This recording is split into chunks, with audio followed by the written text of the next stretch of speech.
promovido pelo grupo de formação política Renova BR, ao responder a uma pergunta do apresentador Luciano Huck, o ministro do STF, Luiz Roberto Barroso, fez uma série de críticas indiretas ao presidente Jair Bolsonaro e ao governo federal nesta quinta-feira. Barroso disse que o Brasil vive hoje um sequestro da narrativa de quem se elegeu com um discurso contra a corrupção.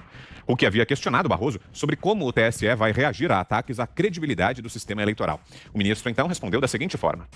Na minha visão, há três fenômenos acontecendo que impactam a democracia. Três fenômenos distintos, mas quando eles se juntam, quando eles se acumulam, eles trazem um quadro problemático, que são o populismo, o extremismo conservador e o autoritarismo, que é uma assombração que sempre nos assusta aqui na América Latina, como na África, como na Ásia, como até em alguns países da Europa.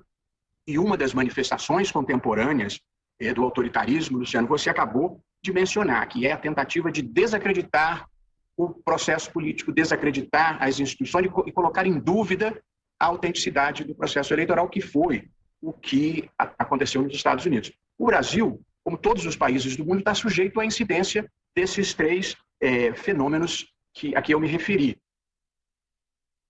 Além de Barroso, o governador do Rio Grande do Sul, Eduardo Leite, também participou da transmissão online. Huck condenou um suposto não diálogo no Brasil ao formular uma pergunta para o governador do Rio Grande do Sul, também cotado como potencial candidato do PSDB ao Palácio do Planalto. Aspas para Huck. A sensação que eu tenho, Eduardo, é que falta o adulto na sala, sabe? E você, a meu ver, tem sido uma voz ouvida no cenário nacional hoje em dia, uma voz ponderada, uma voz defendendo a sensatez. Passados alguns dias da divulgação da carta de governadores criticando o presidente Jair Bolsonaro por postagem com valores remetidos aos estados pelo governo federal em 2020, vem à tona o nome de quem organizou essa ação nos bastidores. Segundo a Veja, partiu do governador do Rio Grande do Sul a ideia de escrever esse texto e foi ele quem cuidou de todo o conteúdo da mensagem. Horas depois da divulgação desse documento, Eduardo Leite disse em entrevista que Bolsonaro está matando os brasileiros na pandemia ao desprezar os cuidados sanitários, provocar confusão e ao não comprar vacinas.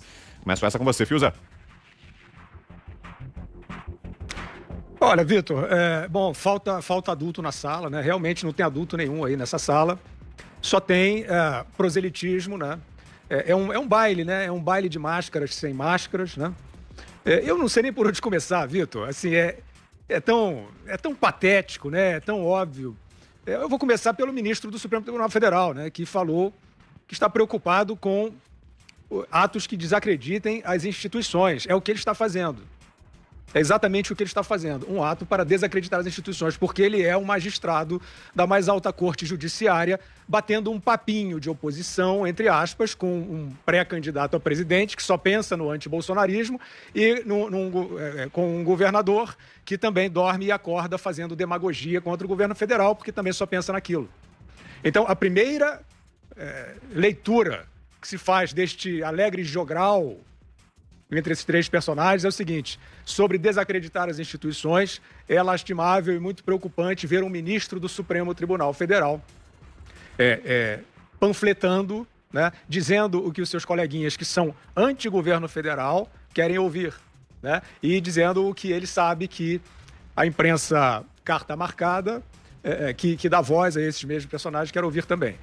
O governador do Rio Grande do Sul é o seguinte: ele tem que responder pelos atos dele. Porque o Luciano Huck é um aventureiro, né?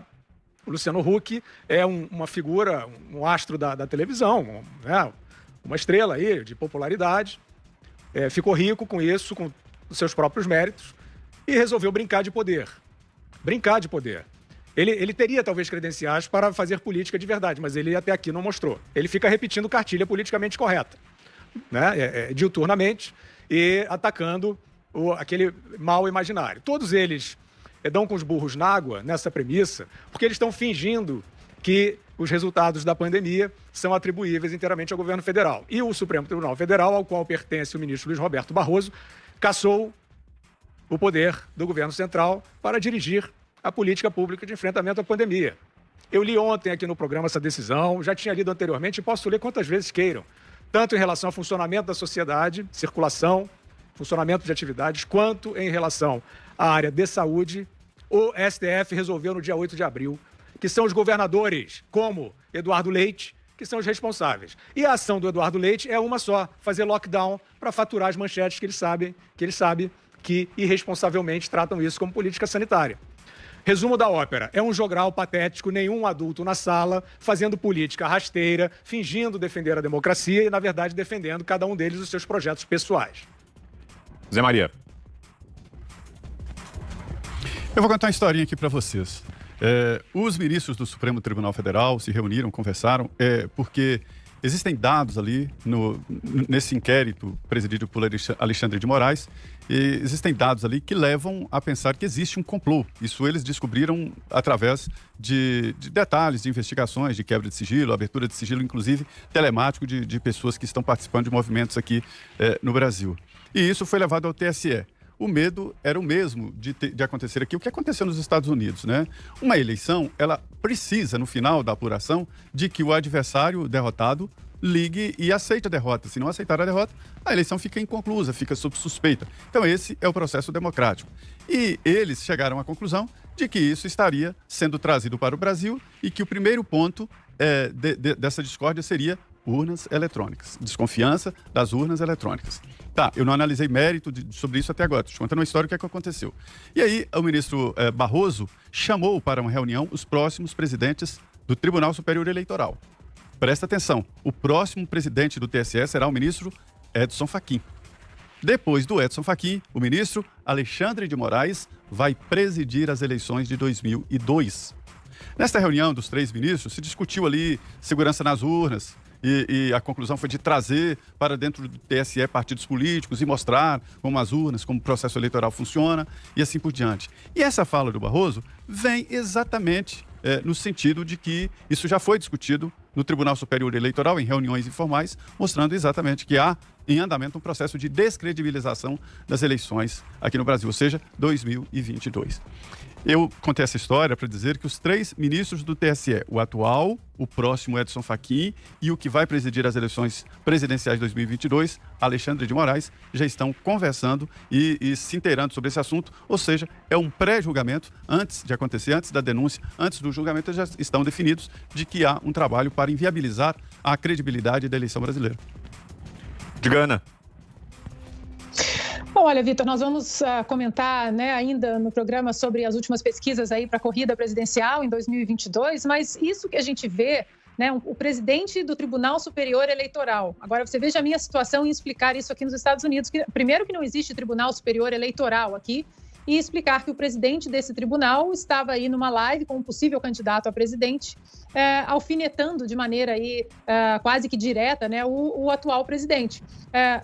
A sensação que a gente tem, Vitor, é que esse tipo de conduta, a gente talvez mais para frente a gente vai ver isso de uma maneira mais sólida, mais para frente que eu digo daqui a uns meses e talvez em 2022, que até a eleição presidencial chegar tem muita água para passar debaixo dessa ponte, mas eles acabam sendo cabos eleitorais para a reeleição do presidente Bolsonaro. O que eles fizeram nessa live aí é primeiro desprezar a inteligência das pessoas de entender o circo político que estava sendo, a atuação do circo político que eles estavam ali naquela live.